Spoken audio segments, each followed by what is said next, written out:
Is your Bosch Serie 6 washing machine stuck on lock mode? Don't worry, in this quick 2025 tutorial, I'll show you how to unlock it in seconds. Step 1. Check for active child lock. If you see a key symbol on the display, it means the child lock is active. Most Bosch machines activate this to prevent accidental changes during a cycle. Step 2. Hold the RPM and finish in buttons press and hold both buttons simultaneously for 3 to 5 seconds. You'll hear a beep and the key icon should disappear. Step 3. Check door lock status. If the door is still locked after deactivating the child lock, it may be due to the cycle not being finished.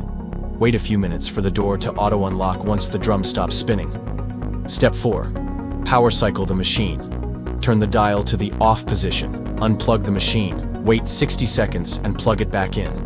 This resets any software glitches. Warning, never force open the door. This could damage the lock system. That's it. Your Bosch Serie 6 should now be unlocked and ready to use.